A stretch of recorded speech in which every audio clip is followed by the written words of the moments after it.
Welcome back, my friends, to the show that never ends, and glad you could attend. Come inside, my movie maniacs, as today we have one question for you. Who you gonna call when the good guys fall? Why, it's Bloodsucka Jones, and Bloodsucka Jones is back in Bloodsucka Jones versus the Creeping Death, brought to us by writer and director Justin Armao, who also stars as David. Now, David, we're picking up after the events of the first Bloodsucka Jones movie, and in this one, David, we see, is still trying to get used to having his relationship with his vampire girlfriend, and while he's working that out, suddenly there seems to be an outbreak of creeping death, aka zombies, starting to plague the city, and they believe somehow a certain evil individual who's related to Christine may be behind it, but they're not sure. But what they are sure is they need help, and so they enlist the help of Bloodsucka Jones, who has been taking it kind of easy and, well, isn't quite up to his old self, but he's still got his badass sidekick Vanessa, and Vanessa and Bloodsucka Jones help David and his new partner Timmy try to take out the creeping death before the virus spreads across the world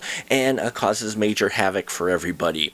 And then they go to Chili's. Yes, folks, this horror comedy is the sequel to the original Bloodsucka Jones, and I had just as much fun. It is wild, it is crazy chaos that will just have you smiling from ear to ear. This film was like an airplane Zucker Brothers type film crossed with George Romero. You've got laughs in every scene they have written here. Preston Gant reprises his role as Bloodsucka Jones, and I've always liked this character, and he definitely falls right back into it and is just very entertaining, very charismatic, and yeah, it's always fun to see him on screen. And then his kick-ass sidekick Vanessa, played by Maria Canapino, I hope I pronounced it right. If not, I do apologize.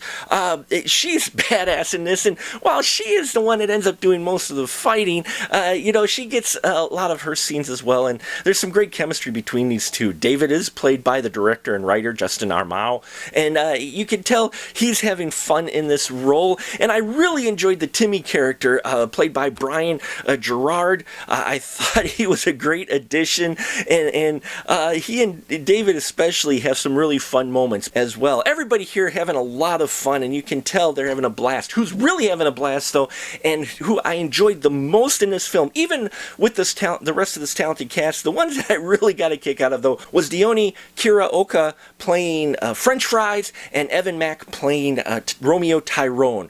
French Fries and Tyrone, man, these two I could watch all day. They were in kind of these breaks in between the scenes where the main story was playing out, and they had some hilarious moments in here. They had me smiling every time they were together, riffing off each other. It was just a lot of fun, and these characters were a welcome addition to this film, definitely. Now, there's plenty of visceral gore effects in here, a lot of practical effects, which surprised me. The makeup on the zombies looked really good, and the gore effects looked just as good as you've seen in the Romero films. You could tell they were kind of going for that, a little bit of ode to him, and definitely things get bloody and nasty and entrails everywhere. The narrative, though, I will say, may be a little bit more chaotic for some individuals out there who see this film. More chaotic than the first one. The first one, he kind of had random moments, like a random pillow fight and such.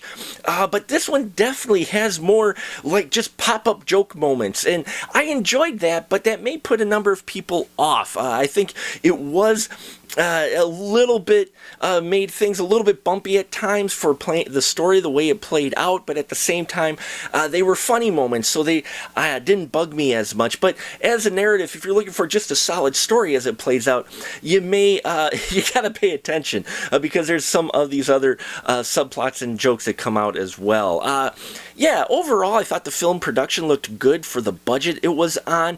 They definitely have something going here well with this formula of Bloodsucka Jones. It's a funky, fresh, different comedy horror film made with a little bit of money and a whole lot of passion, which is what I always love about indie films. So if you like the first Bloodsucka Jones, you like an indie comedy that's going to be a bit chaotic, that's also got a lot of great horror elements in it, then you're going to want to check out Bloodsucka Jones versus the Creeping Death. Now, it's hitting the festival circuit now, not out yet, but I'll leave the comment links down below in the subject of this video review for you to check out more information and keep up to date with when this movie will be out for the masses on disc. So thank you so much for watching, and until next time, remember, keep that ticket stub.